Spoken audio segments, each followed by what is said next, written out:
Hai hai hai hai pioners, salam petir, jeder jeder jeder.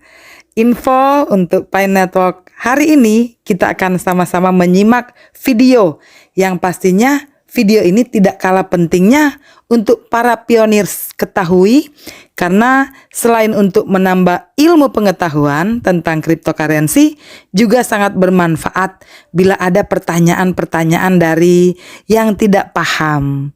Ya kan? Dan sepertinya ada baiknya kalau Nicholas Kokalis nih atau Kortim bisa diundang nih oleh para regulator Indonesia untuk tukar pendapat supaya bisa paham apakah Pi Network ini potensi menipu banyak negara yang sudah kira-kira hampir 300-an atau hanya akan menipu rakyat Indonesia. Nah, polemik ya. Yang saya takutkan nih, Indonesia jadi terkebelakang masalah cryptocurrency. Buktinya beberapa negara sudah melegalkan cryptocurrency ini.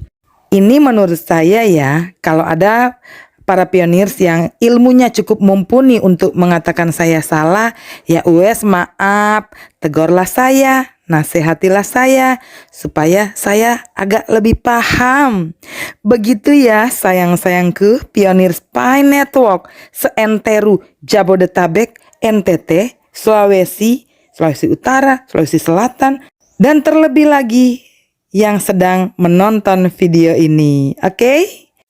Seperti biasa, yang belum subscribe silahkan di subscribe, bisa like dan bisa berkomentar yang membangun, karena ruang komentar sudah selalu tersedia di kolom bawah ini.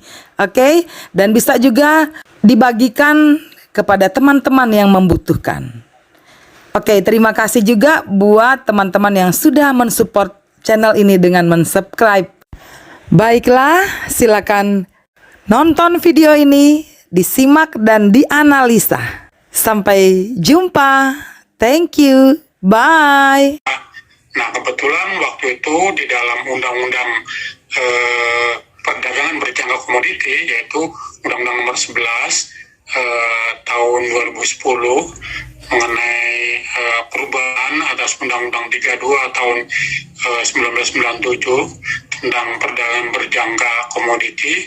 Di sana disebutkan bahwa komoditi itu adalah mencakup barang, kemudian jasa, hak, dan kepentingan lainnya. Bahwa perdagangan aset digital ini diatur oleh Bapepti, kami di Bapepti langsung merespon Pak Yos gitu. Jadi pada bulan Februari tahun 2019 itu kami di Bapepti telah mengeluarkan peraturan Bapepti mengenai ketentuan pasar fisik, penyelenggaraan pasar fisik aset itu di bursa berjangka gitu. Nah, dari sinilah perdagangan aset kripto itu diatur gitu. Kira di titik ini pun sudah sebuah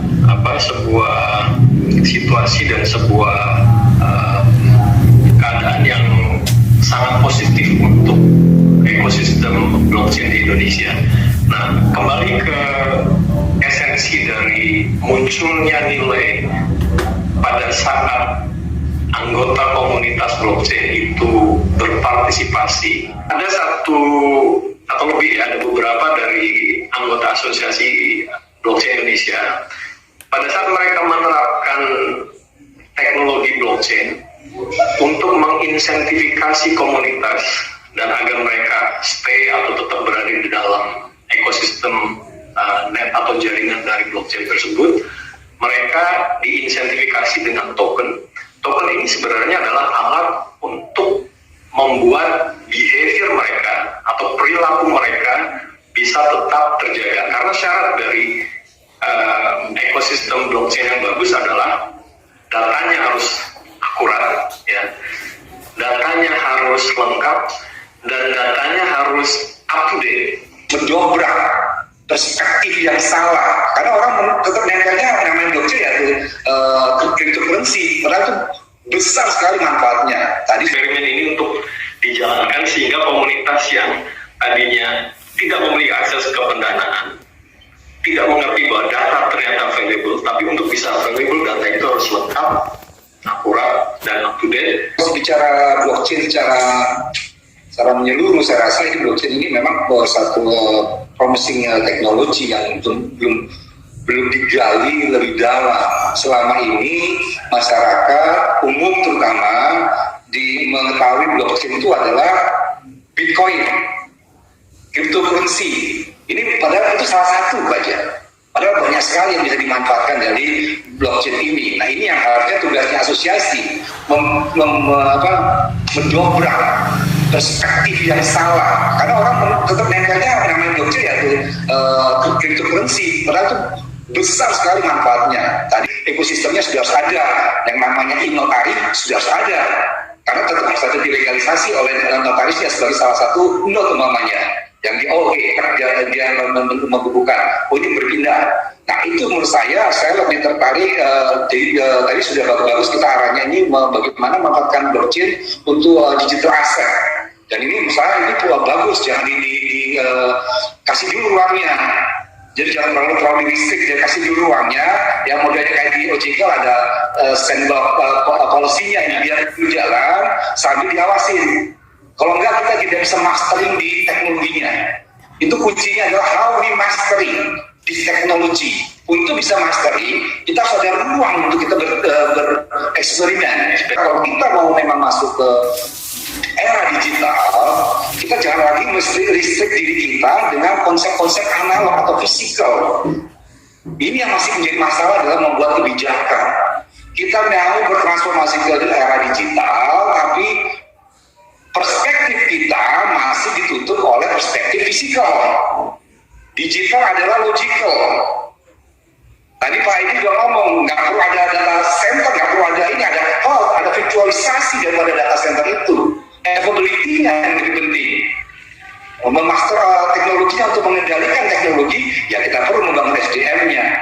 Jadi kalau ada masih bicara data lokalisasi, tadi kita ingin menuju ke era digital, ini ada paradoks. Di era digital ya sudah semua di mana-mana. Yang penting itu bagaimana kita membuat tata kelolanya. Makanya nanti kita akan telurkan ini yang namanya Undang-Undang Perlindungan Data Pribadi. Itu ada tata kelola. Di mana pun data objek daripada data subjek yang orang Indonesia ini berada, dia dilindungi oleh perangkat hukum negara. Jadi kalau dia ditaruh sana nggak apa-apa, selama di sana memperlakukan hal yang sama seperti negara memberikan perlindungan. Kalau tidak, nggak boleh ditransfer ke sana. Nah, sekarang dunia lagi mau berlomba-lomba menyelesaikan semua karena mereka juga mau masuk ke era digital. Di era digital data pasti dipertukarkan. Nah, proses pertukarannya itu perlu yang namanya tata kelola. Walaupun nanti harus dicatat, ya tidak perlu dicatat semua. Itu adalah inovasi yang perlu digali. Jadi kalau kita mau, ya pertama itu harus punya pemahaman yang sama bahwa era digital itu benar-benar era logical. If we still focus on the physical has to be here, itu bukan digital. Digital itu bisa di mana aja. Yang penting kita punya kendali. Yang penting negara punya asas manfaat. Itulah diatur dalam tata kelolanya.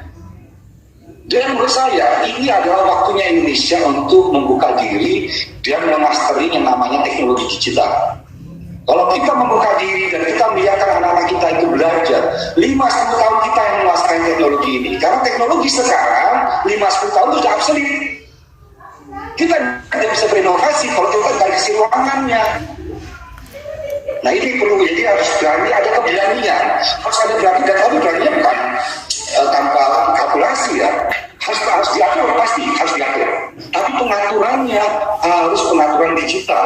Jangan lagi pemikiran fisik ataupun analog dipaksakan untuk mengatur digital. Ini saya kira itu paradoks. Sangat paradoks dan costly kalau kita mengatur ruang digital dengan cara kita yang sama mengatur ruang fisik. Wah, itu costly. Teknologi di blockchain ini sama seperti teknologi internet tidak mengenal batas negara sebenarnya. Lokasi dari pelakunya itu tidak lagi relevan. Nah, artinya ini kalau tepat formulasinya, Indonesia bisa menjadi tempat yang pilihan buat para pelaku. Tapi kalau tidak, pelakunya secara fisik bisa di Indonesia semua, tapi institusi dan kegiatannya tidak di Indonesia. Tolonglah dibuatkan aturan main itu seperti apa yang diharapkan oleh kawan-kawan. Jadi dari teman-teman yang ingin membawa teknologi ini, kalau sesuatu permainan itu menarik kan harus ada aturan yang jelas. Oh, kalau kuda itu jaraknya L, kalau menteri begini, kalau bidak begini. Karena kalau enggak enak permainan itu. Kedua, kami juga sudah mendorong, buatlah semacam white paper, memudahkan semantik blockchain itu dipahami tidak hanya oleh masyarakat, tapi oleh para pengambil kebijakan. Karena nggak mungkin kawan-kawan ini bicara dengan pengambil kebijakan yang rata-rata sudah senior, itu dengan bahasa teknologi yang sangat complicated. Nah, biasanya namanya orang-orang sudah senior pasti memikirkan jangan sampai timbul masalah baru, sehingga dibuatlah dengan cara mudah ya, seperti orang tua anaknya minta dibeliin sepeda motor, belum cukup umur dibilang jangan, nanti jatuh. Nah, sehingga akhirnya perlu ada bahasa yang jelas untuk memberikan gambaran bahwa teknologi ini sangat penting.